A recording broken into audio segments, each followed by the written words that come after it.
Welcome everyone. Here we are at the 53rd IATEFL Annual Conference and Exhibition in Liverpool, in the UK. I'm here with Tania Pattison, editor of IATEFL Voices and Conference Selections. Hello Tania. Good morning. It's great to have you here. Thank you very much. It's nice to be here. Thank you for inviting me. Where did you fly from for this conference? I've come from Canada. Right. I live in Canada, although I originally come from the UK, so this is a little bit of a homecoming for me. And this is not your first conference? No, I've been coming, my first one was 2005 in Cardiff, and I've been coming regularly since then. What makes you come back every year? It's, there's nothing like IATEFL. It's my professional home. And as a teacher, I'm no longer a full-time teacher, but when I was teaching, I would get all kinds of ideas from the conference that I would take back. Now I'm a full-time materials writer and editor, and I have a great network of other people who do what I do at the conference. And you're also giving a talk? I'm actually giving 3 talks. All right, tell us about that. Well, I've got my own talk on Friday, which is it's about principles for writing EAP speaking materials for your own classes, loosely based on a book that I've just published. But then I have 2 how-to talks in the early morning time slot. First one is about how to write for conference selections, which I've been editing for 9 years now. And the second one is how to write for Voices, and I've just taken over as editor of Voices. So what could you tell us a little bit more about these 2, about conference selections? Sure. and Voices?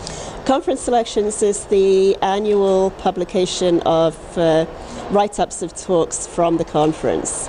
So there are papers based on the plenary talks and on individual sessions, signature events, the debates, that kind of thing.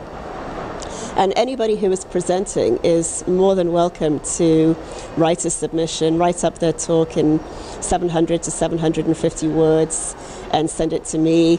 It is a refereed publication, so we don't guarantee acceptance, but there's a good chance, and it's worth trying. Do they have some time after conference to send you their... They do. The deadline is the 27th of May, which is a Monday. So there's lots of time after people go home and get organised and catch up on their sleep from the conference. And if they're here, they can come to this how-to session and yes, find out more about it. I'm giving a how-to talk on Wednesday on how to write for conference selections, and I'll be talking about what kind of things, what should you keep in mind as you're writing up your talk, what are we looking for,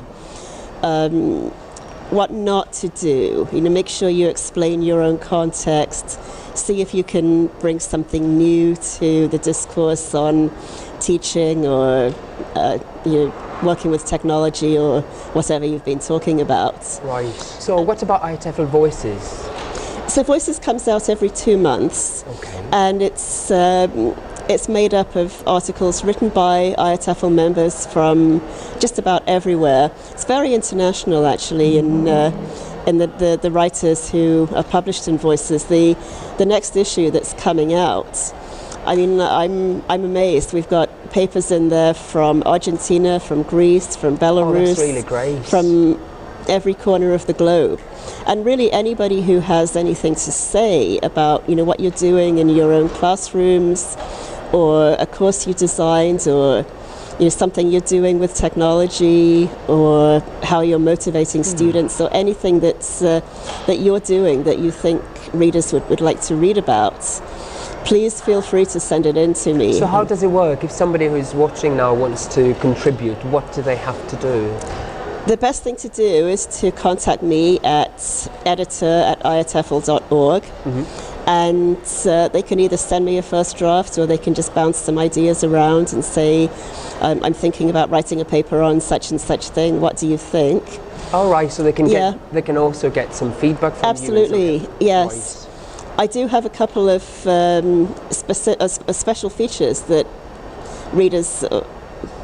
start. Okay. Oh, that's fine. Okay. Should we start from what should somebody who is watching do? Right. We're going again. So what if somebody who's watching now wants to contribute to IATEFL Voices? What do they have to do? First of all, they should actually go to the website and go into the members area, look at some past issues of Voices, and get a sense of the kinds of papers that are published in there.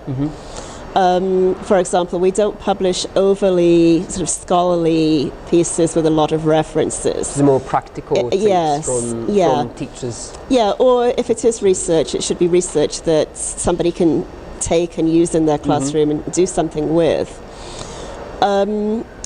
And then just drop me a line, contact me at editor@iatefl.org. Right.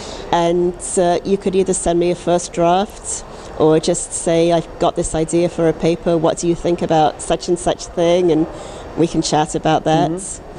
And I mean, I'm always open to suggestions for things. There's a couple of specific things that members may want to think about. I have a regular feature called What's Happening in ... Oh, right, so they can talk about their context, perhaps, or their association. This is something I brought in January, that the first one was What's Happening in Saudi Arabia. So one of our members who is based in Saudi Arabia wrote about, what the challenges with teaching English in Saudi Arabia are, and what materials are used, and how English is taught, and that kind of thing. The next one was Nigeria, and the one that's coming up is actually Greece. Oh, that's very interesting, actually, because people who are able to be here, they can find people from various parts of the world. But if you can't be here, that's a great way to find out about what's happening in different parts of the world. That's really nice. And something else that I brought in quite recently is a column called My Life in ELT. And this is where people who have an interesting background, who are doing interesting or innovative or unusual things in their own teaching context, I'll feature them, and they can inspire others too. Exactly. Perhaps. Yes. Yeah. You mentioned earlier about a book of yours that has just been launched. Oh gosh, yes. Yeah. Tell us a little bit about that. Well, when I'm not editing things, I'm a materials writer. And I've just published a book co-authored with Tom Milburn, who happens to be my husband. Right. That's a whole other story. But Tom and I wrote a book for Pearson in Canada called Say What You Mean. It's book 2 in a series, and book 1 is it's coming out maybe later this year or early next year. And is the focus of the book EAP? It can be used in EAP or in general speaking classes, but it's very much strategy based. It's strategies for taking part in discussions and giving presentations. Sort of agreeing, disagreeing, working in groups, collaboration kinds of skills. So people who are watching can actually find it and use it. That would be nice. Yes. Any last words for the people who are watching online? I think I would just say, IATEFL is your organisation, and there are lots of ways to get involved, to get your words, your ideas out there, whether it's writing for Voices, if it's writing up your talk at the conference, making a contribution to the blog, to your SIG newsletter. There's a lot of possibilities to share what you're doing. I mean, there's great things happening around the world in ELT and in different contexts, and it's great to share what you're doing and what's happening where you are. So. That's great. Thank you very much. Thank you. Thanks for having me. Thank you.